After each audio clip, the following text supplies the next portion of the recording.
¿Qué suerte o voluntad nos trajo hacia estas orillas, donde plantamos nuestro trabajo, nuestro talento y nuestros hijos? Tengo fe. La Argentina, con su sociedad laboriosa y productiva, será una de las naciones que den el ejemplo, que moldearán la nueva moral de los pueblos e individuos de la tierra. Los hermanos Andrés y Jorge Kalnoy nacen en 1893 y 1894 en Jasenovac, Imperio Austrohúngaro, hoy República de Croacia.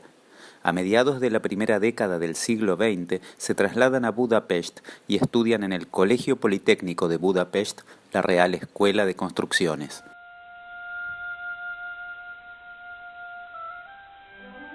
¡Oh, qué Increíble, lugar! ¿no? Da la sensación que uno entra a Europa. Sí. De Buenos Aires por el túnel del tiempo directo a Europa, ¿no? Es increíble.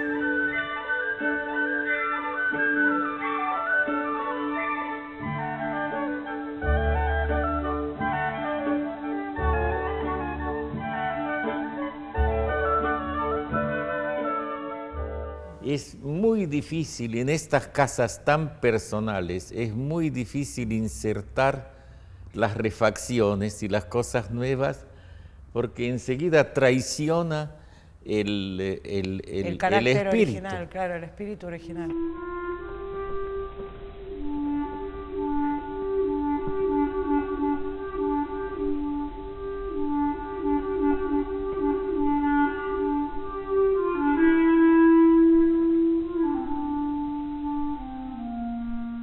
Este es el salón más grande de una sola, sin apoyos, de toda la ciudad de Buenos Aires, Sí, ¿no? sí, sí. Son como 40 metros todo el círculo hasta el comedor.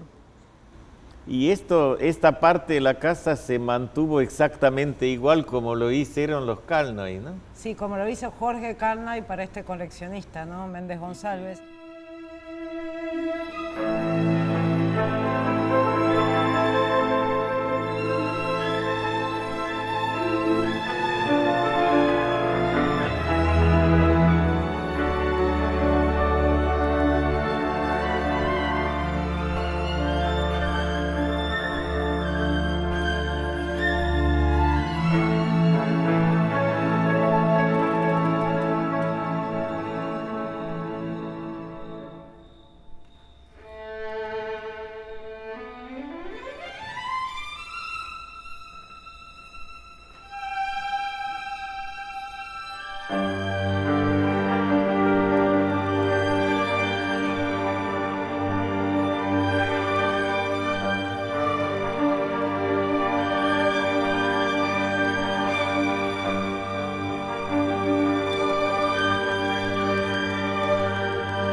Y estos detalles, ¿no? Lo que es el trabajo de las puertas. La facilidad con que, después de 80 años, la facilidad con que se mueven las puertas.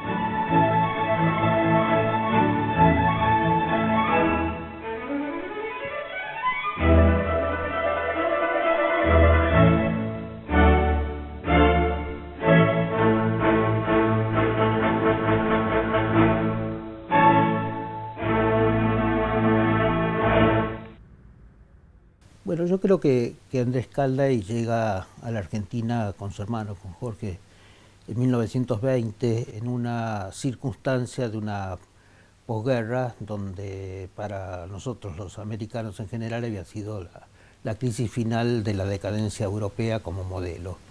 Por lo tanto, la llegada, que fue muy amplia y muy diversa, de profesionales, marcó una nueva circunstancia que coincidía también con una recapitulación de lo que era la situación de América y particularmente también de la Argentina, que era de alguna manera quien más había buscado la identificación con Europa. Y yo creo que en este sentido ellos llegan en un momento en el cual se produce un cambio cultural importante, un cambio que busca las relaciones con los temas americanos, pero busca al mismo tiempo la relación con las vanguardias, busca la relación con resolver los problemas de tipo social. La Revolución Rusa, la Revolución Mexicana, son elementos que están presentes en lo que significa de pronto un momento de cambio importante. Se había limitado la posibilidad de que los arquitectos extranjeros fueran reconocidos si no tenían un diploma que tenía equivalencia en el país, y eran obligados de alguna manera a realizar todo un conjunto de 24 materias que significaban prácticamente un periodo de nueva formación.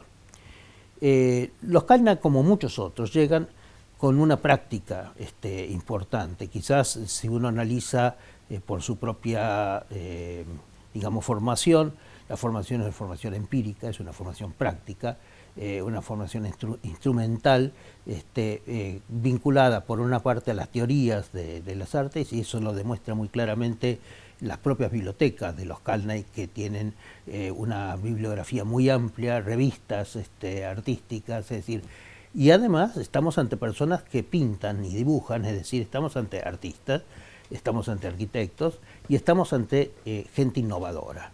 Andrés trabaja mucho sobre la trama de la ciudad, sobre los lotes, sobre la preocupación de racionalizar las formas de la construcción.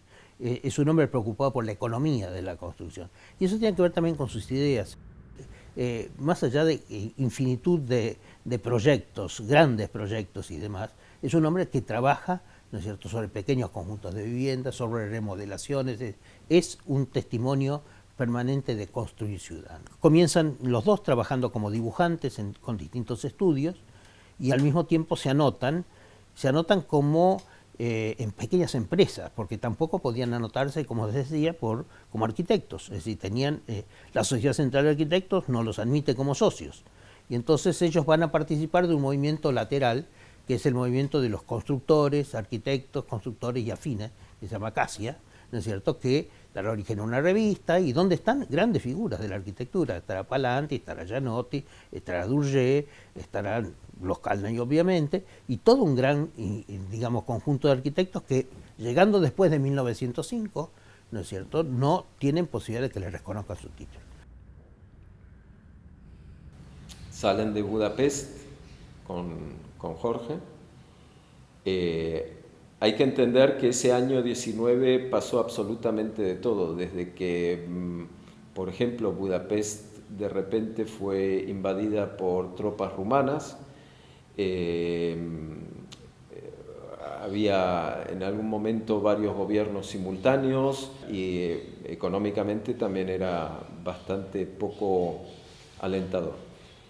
Se refugiaron en los bosques del lago Balaton, y luego fueron a Viena, donde se encontraron con mi abuelo.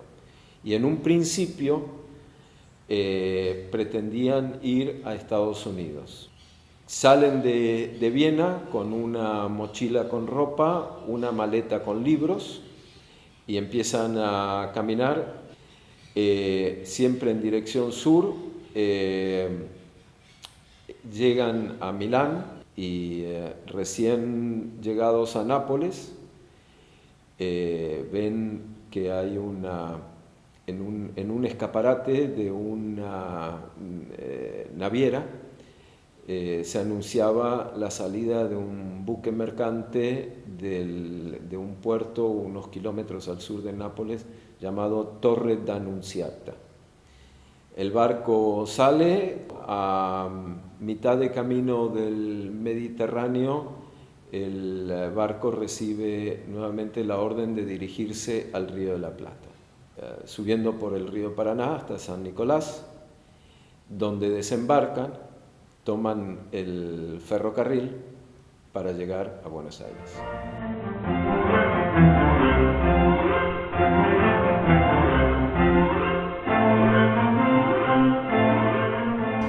Mira, Pedro, te quería contar que Andrés Kallna, en una nota que le hicieron, decía que fue construida la cervecería Múnich en 1927 sin máquinas de construcción, con muebles y toda clase de instalaciones en 4 meses y 8 días. O sea, y prueba de esto es que este edificio, que tiene un planteo muy al estilo de la cervecería Jardín de Múnich, ¿no? Originarias, con grandes terrazas, tanto para el frente como para los laterales, y la construyó, utilizó muchísimos elementos premoldeados, como estas columnas, los balustres, las esculturas, las placas de revestimiento, todos estos elementos de hierro para apoyar cartera y sombrero para cada mesa, y con toda la iconografía de la gran industria de la cerveza bávara, ¿no? Por eso se llama la Múnich, ¿no? Exactamente. En general el problema es que los migrantes están condenados al olvido. Toda la vida los que perduran son las personas que fueron los continuadores de los migrantes, pero los migrantes no aparecen en ningún lado. Quedan anónimos. Quedan anónimos. Era una persona sumamente interesada en el bien común. Era muy poco egoísta. De hecho, él en toda su obra nunca se preocupó demasiado en su beneficio. Lo que invierte para sí mismo, para su familia, son edificios de renta de departamentos cómodos, pero chicos, accesibles para una persona que no tuviera demasiados recursos. Y de hecho así es como arrancan sus primeras obras después de la Primera Guerra en Hungría. Son casas para veteranos de guerra que tuvieran problemas y necesidades y estuvieran buscando ayuda para acceder a una vivienda. Los dos fueron oficiales en el ejército mancomunado. El KUK es el Kaiserlich und Königlich, que era el ejército mancomunado del Imperio Austrohúngaro.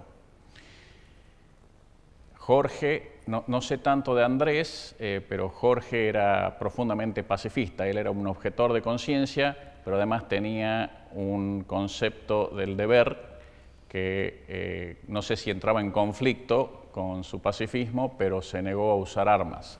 Toda su vida se negó a hablar de la guerra. Mi papá me contaba que ellos descubren las medallas que él tenía después de su muerte. Las descubren en un cajón. Su hermano Andrés también empieza la carrera. Los dos ya eran arquitectos, ya eran profesionales cuando empieza la guerra y por lo tanto entran no como soldados rasos, sino en una posición de mando baja, pero los dos hacen carrera. Entonces ellos están en una situación un tanto incómoda, son oficiales condecorados, venían de una familia acomodada, entonces trabajan un tiempo en Hungría, pero la situación política para ellos era difícil de sostener y deciden emigrar. Están en Trieste, puerto antiguamente austríaco, en manos de los italianos, y se suben a un barco con tripulación húngara pensando que iba a Estados Unidos, y se terminan bajando en San Nicolás. Y así es como llegan a Buenos Aires. Yo creo que él venía con todo el impacto del tema de la guerra, es decir, y el impacto desolador, ¿no? Cuando uno ve sus cuadernos de combate, cuando él ve las líneas de tiro, él dirigía una batería de artillería, ¿no es cierto?, frente a los italianos y esto, o el dibujo de él mismo herido con el casco, se salvó porque la bala le pegó en el casco y no lo mató, pero él se dibuja a sí mismo, o después cuando se tiene que ir a Viena y entonces dibuja a Don Giovanni porque va al teatro, ¿no es cierto?, a recuperarse de las heridas y demás. Entonces, vos te das cuenta que es gente que viene con un trauma muy grande. Pero él ha hecho una arquitectura sensata, ha hecho una arquitectura durable, ha hecho una arquitectura técnicamente bien construida, permanece, sigue teniendo un carácter su arquitectura, es decir, creo que tiene muchos méritos. De todos estos que vinieron y que vivieron después de 1905, es muy claro, en 1905 se aprueban 90 arquitectos que ya estaban, que no se habían recibido acá, pero que habían hecho obras, eso se los aprueba. Y de ahí en adelante, no. Muy bien. Solamente tuvieron lugar los que estaban vinculados a ciertas ideas políticas, Vladimiro Costa, o a Le Corbusier, Antonio Bonet, que tampoco fueron socios de la Sociedad de Arquitectos, porque no estaban en condiciones de serlo.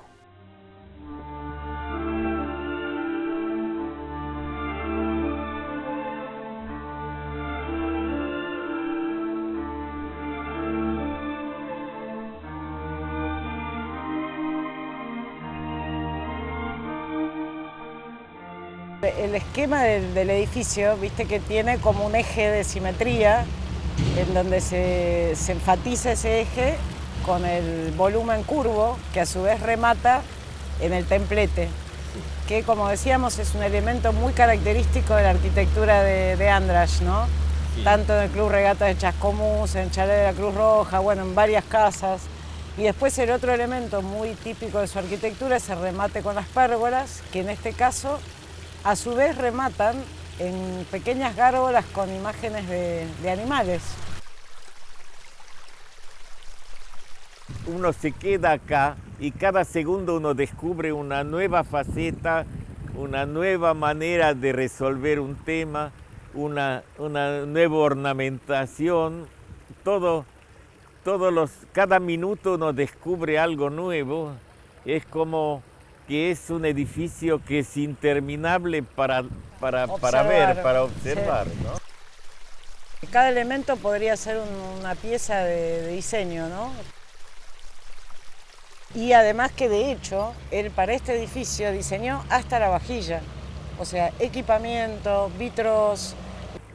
Las imágenes, la arquitectura, el sonido de las fuentes, todo eso le agrega una vida extraordinaria, ¿no? No nos olvidemos que estas grandes terrazas que él plantea y galerías laterales, enfrente tenía el río. O sea, aquí terminaba Costanera Sur y el agua llegaba al borde de la costanera.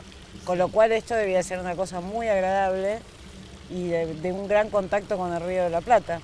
Los dos han entendido muy bien dónde plantaban sus edificios y cómo dialogaban con su entorno, ¿no?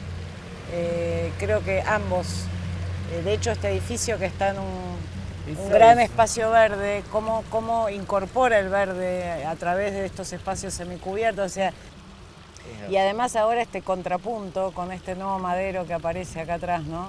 Y sí, es muy impactante. De todas maneras, o sea, por más que esos son volúmenes extraordinarios, no aplastan el edificio. No. El edificio mantiene su individualidad y su fuerza.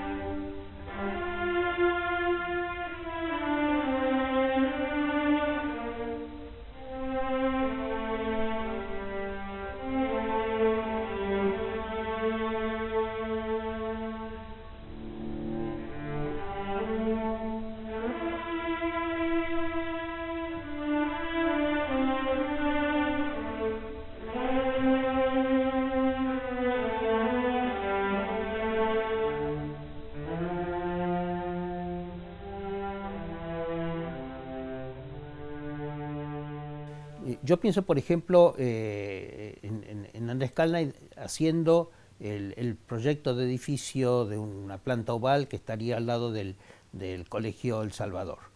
Ya es un fotomontaje, es decir, él hace su dibujo, ¿no es cierto? Le toma una foto a lo que existe, lo coloca en el terreno, es decir, estamos hablando de los años 29, estamos hablando muy tempranamente en el manejo de ese recurso, instalándolo, digamos, como una manera de expresarse.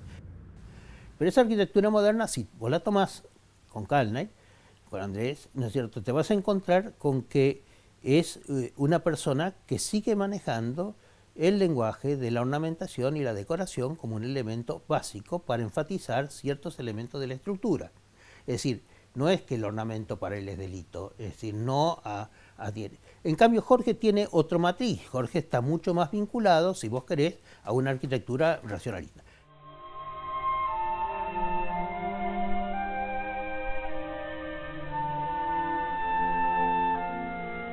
Hay un balneario, hay una decisión del intendente Jean Vías de crear un espacio urbano intervenido, muy interesante. Tenían simplemente las costas, la costa del río que llegaba hasta acá, hacen un gran espigón y hacen toda una urbanización que va a tener, bueno, como centro la Múnich. Y realmente es muy interesante cómo alguien tuvo la visión de darle a un arquitecto la urbanización completa. Y vamos a tener en la Múnich, primero, una cantidad de recursos expresivos muy interesantes. En los cielorrasos de la Múnich va a tener justamente dos molduras.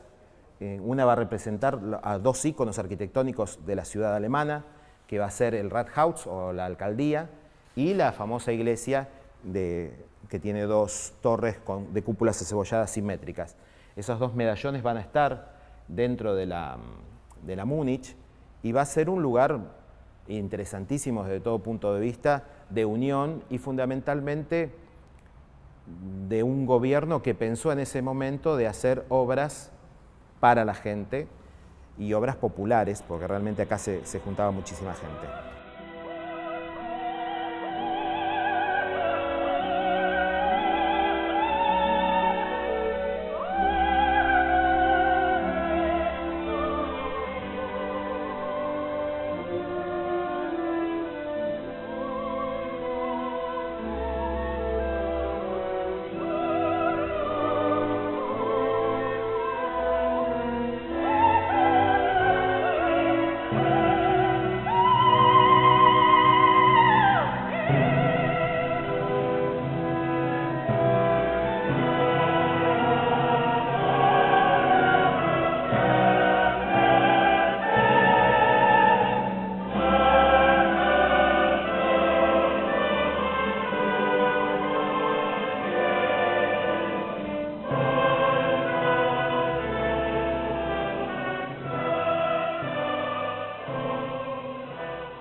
La Costanera Sur, inaugurada en 1921, fue uno de los lugares predilectos de los porteños hasta la década del 50. Entre los edificios especialmente creados para esparcimiento, Andrés Kalnoy construye los restaurantes Brisas del Plata y Don Juan de Garay, kioscos y el chalet de la Cruz Roja, además de su producción más importante, la cervecería Múnich. Durante décadas, este sería el lugar elegido por grupos elegantes y sofisticados y frecuentado por personalidades de la política, las letras y las artes.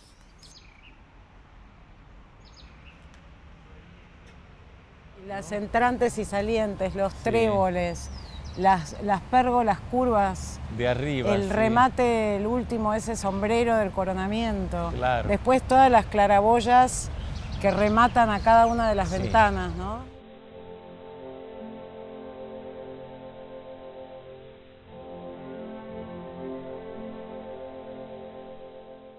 La obra de los Kalnoy me sorprende también la cantidad de barrios.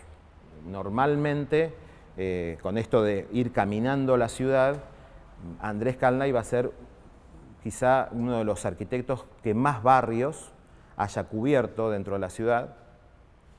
Posiblemente quizá tenga que ver también que él no solamente actuó con la comunidad húngara, sino que también actuó con la comunidad alemana. Las obras de Colombo o las obras de García Núñez, por ejemplo, italiano y español, se concentran en diversos barrios de la ciudad, porque justamente las comunidades estaban afincadas en Valvanera o en Montserrat. En cambio, los alemanes y quizá los húngaros y algunos checos, a los cuales actuó también fueron comitentes de la obra de los Kalnoy, están más desparramados en la ciudad. Buenos Aires tiene, gracias a la inmigración, un montón de inmigrantes que pensaron exactamente lo mismo, venir a hacer la América y demostrarlo. Entonces, en una sola cuadra vamos a ver un italiano, un checo, un húngaro, un inglés, un norteamericano, un español, que después de 30 años de trabajar duro y haber hecho una pequeña fortuna, contrataron a un arquitecto de su nacionalidad para hacer una casa similar a la que habían dejado en Europa. Entonces eso es lo loco y lo maravilloso de Buenos Aires, que en una sola cuadra podamos tener 3 o 4 o 5 o hasta 6 estilos distintos, cosa que no pasa en otras ciudades con los centros históricos que son más homogéneos. Entonces es muy interesante cómo es que esta ciudad tan ecléctica, con tantos orígenes, tiene claramente una fecha de hacia 1890 y hasta 1930.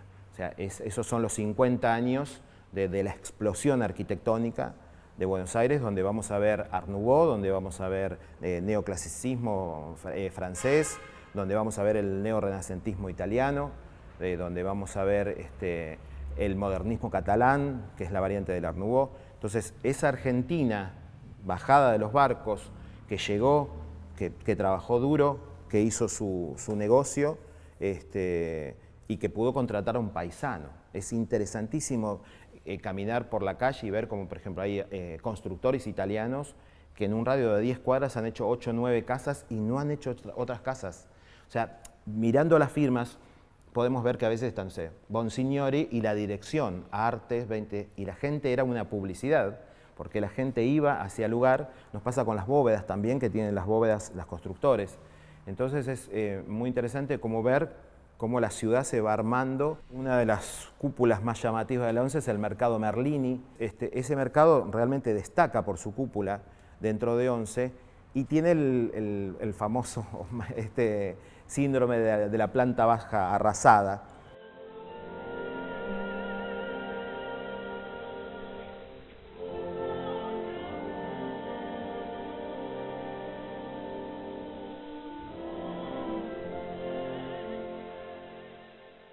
Patas, ¿no? Una para la calle Arroyo, la otra para Juncal, y las resuelve con sutilezas diferentes, tamaños de ventanas, el remate, ¿no? Ese volumen puro, cilíndrico, y la calidad de la manufactura de sus edificios, ¿no? Sí.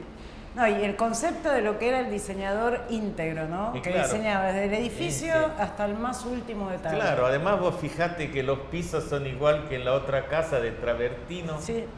Las paredes son de mármoles autóctonos. O sea, todos materiales nobles. Caina fue para nosotros de los primeros rupturistas de los que introducen la arquitectura moderna en Argentina o en Buenos Aires. Dentro de la comunidad hay edificios de más valor, pero los que se estudian mucho en la facultad son el edificio Miner, la Maison Garay y la Perú House. ¿Por qué esos tres? Porque era la reinterpretación de cómo esponjar la manzana de Buenos Aires dándole aire al edificio. O sea, él con el edificio estaba haciendo ciudad. Y si eso se replica, la tendencia era replicar eso en el tiempo, hoy la ciudad estaría mucho más esponjada.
La familia Kalnay vivía en San Martín 335, creo que es la dirección, donde hace en la planta baja, es donde está estaba el Cine Teatro Florida, con una de las resoluciones ingeniosas que él aplicó ahí y aplicó en el Luna Park, que era acomodar las plateas, el pullman, de tal manera que no estuviera todo en un mismo nivel, para que todos tuvieran una buena visión del escenario o posteriormente de la pantalla. Uno de los primeros arquitectos que empieza a resolver esas cosas de esa manera. Entiendo que para él la calidad de vida era muy importante, la calidad de vida de sus clientes tan importante como la de él, y que se sentía muy orgulloso de terminar las obras con esa calidad.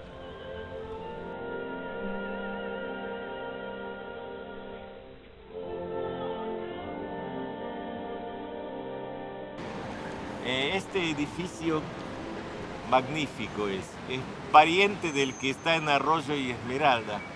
Tiene las mismas curvas y debe ser contemporáneo del otro, ¿no te parece? Sí, sí, totalmente.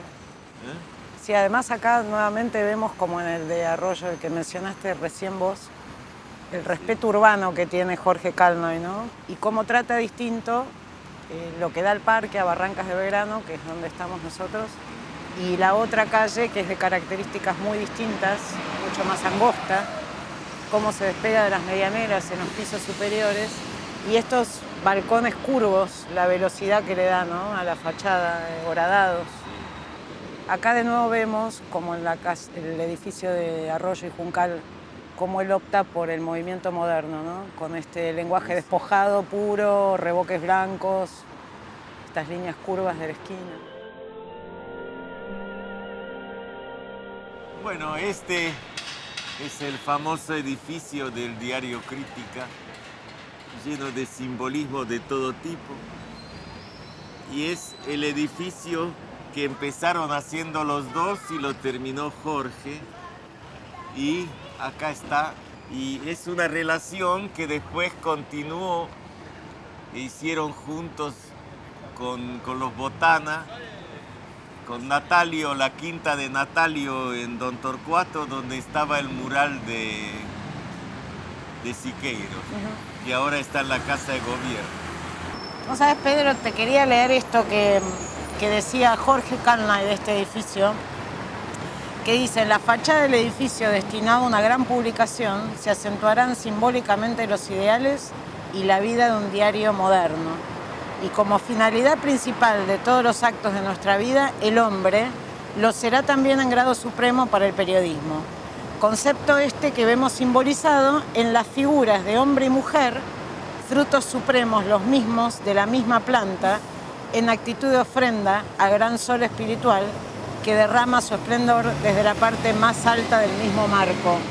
Otra crónica de la época que me pareció interesante, dice, relata un cronista, ¿no?, muy notable la decoración del hall del directorio, cuyo estilo está inspirado en los precolombinos de Sudamérica, el incaico y el azteca, lo que sin embargo se adaptan perfectamente al estilo ultramoderno del edificio.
Los clubes deportivos náuticos, en gran auge durante las décadas de 1920 y 1930, aprovechan los cursos de agua o lagunas para desarrollar actividades deportivas y recreativas. Este es el caso del Club Náutico de Chascomús. Aquí sí, acá tuvo éxito, porque acá era como que una laguna era parte de sus raíces también. Totalmente, hasta hace acordar al Balaton, ¿no? Claro, así uno mira esto y uno se acuerda de Schiaffog, de Balaton, de todo, ¿no?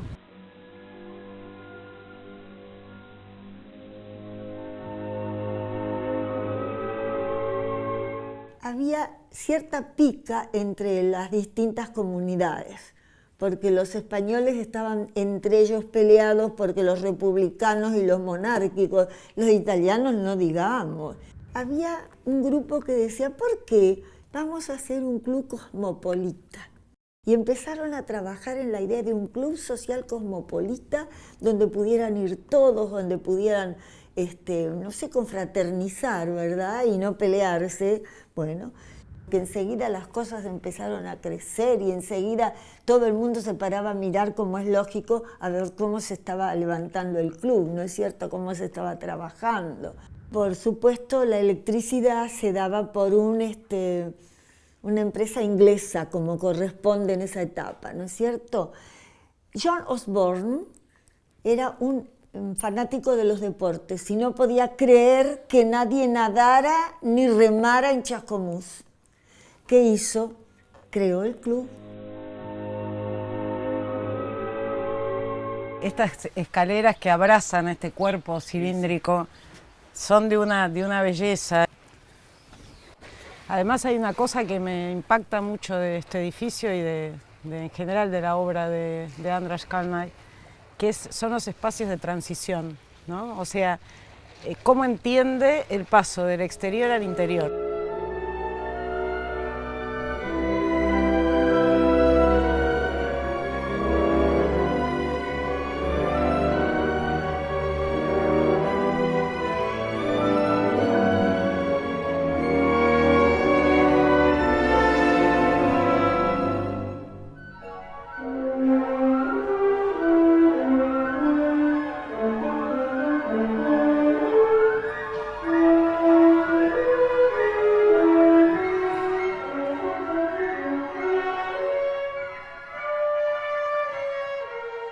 A ver, Pedro, si nos ubicamos. Sí.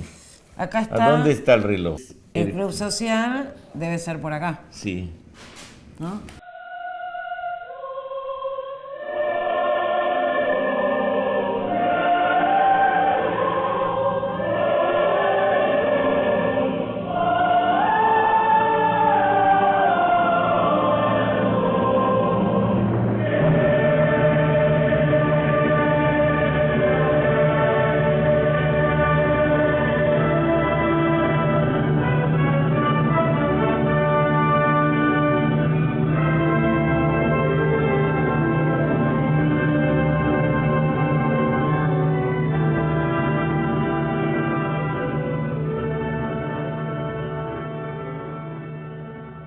Jorge Ventura Godoy es el que hizo construir la casa. La casa se terminó en el año 31. Bueno, yendo un poco a lo que es el mirador, que es característico de la casa, yo supongo que habrá sido idea del mismo arquitecto. No creo que haya surgido por pedido de mi abuelo. De cualquier manera, que yo me acuerde desde mis años de chico, no se le daba una utilidad específica.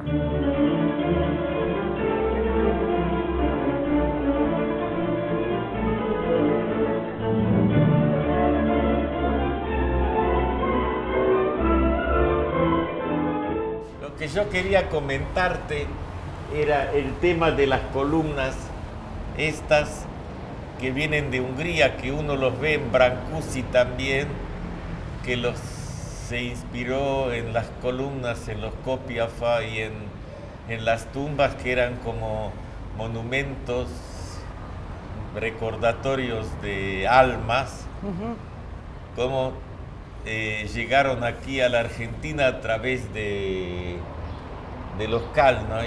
Traían también su propio universo y en esta casa en particular hay elementos tan característicos que uno los puede ver transculturados porque los materializa con elementos del lugar, pero la morfología viene de allí, viene de los capus, de los portales de Transilvania, de ¿no? la República Checa. De la República Checa, los pilares del portal de entrada también, como vos decías, con esta morfología del Copiafa, de estos monolitos tallados en madera, pero atravesados por la tecnología local. Claro, aportando a la arquitectura argentina. La vinculación con el arquitecto surge a través de gente que frecuentaba el Club Social. El Club Social se fundó en el año 1877 y cuando cumplió las bodas de oro, en el 27, estaba de presidente del club un doctor Tagle de apellido, que fue de alguna manera el que se vinculó con Andrés Calnay, y el que quiso, era un hombre muy pujante, de mucho emprendimiento, y como que quiso cambiar un poquito el estilo y un poco la historia de Chascomús en el sentido arquitectónico. Y bueno, fue que a partir de ahí hicieron el Club Social. El Club Social se terminó creo que en el año 28, 29.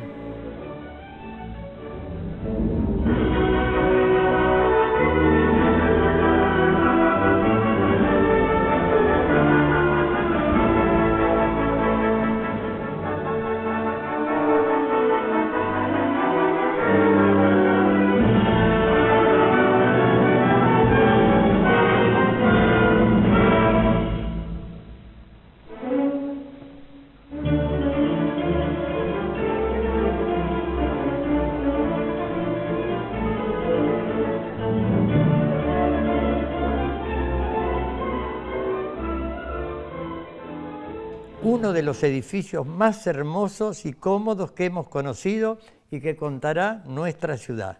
Estamos dentro de él pudiendo apreciar desde su espacialidad, los detalles, la calle, el port, fuelle entre el público y lo privado, reservado a edificios de gran importancia como el atria de los templos, protección, espera, reunión, con vidrieras que integran el interior con la vida de la ciudad. Quienes pasen delante verán aquí una apuesta casi teatral de la vida social de esta ciudad. Preguntaron a quién le podían encargar el proyecto para sus edificios, nada menos que era lo más en Buenos Aires, que eran los Calnay. Bueno, así tenemos estas dos obras emblemáticas de Chascomús y que yo he hecho mucho esfuerzo, no solo por mantenerlas, para valorarlas, y fundamentalmente otra cosa que esto va a tener trascendencia también, que es el conocimiento. Porque la declinación es, fíjate, que no se mantiene lo que no se ama y no se ama lo que no se conoce. Acorde con el estilo societario relevante de acá de la gente de campo, por no decir estancieros, siempre acá ponían caballos y caballos. Entonces yo ahora los caballos los pasé a la sala de juego que ahora está atrás, que disfruten viendo los pingos, y yo me deleito, y a mucha gente también le gusta el proyecto para los vitrós que nunca se materializaron, que hizo Calnay, que son los que estamos viendo, sí, son preciosos. Son temas, como vos nos contabas, muy de vanguardia en su momento, ¿no? Típicos del año 30 del Art Deco. Claro, pero terminan siendo vanguardia hoy día. No hay casa FOA o alguna exposición de diseño o de decoración que la gente no recurra al Deco. Y bueno, y hay que pensar que fue una exposición en el 25, ¿no? Totalmente renovadora, que es previa, digamos, posterior al Nouveau, pero previa, digamos, al modernismo. Ya estamos prácticamente en... y esto se consideró, como le decía el presidente, una obra de la modernidad. Filosofa diciendo, cuando le escribe a su hijo, el amor aparece de pronto, dura un instante, tiene curso fluctuante y luego concluye, todos somos caracterizados de la existencia del amor. Es una persona que, ¿cómo no va a tener sensibilidad para dibujar una forma?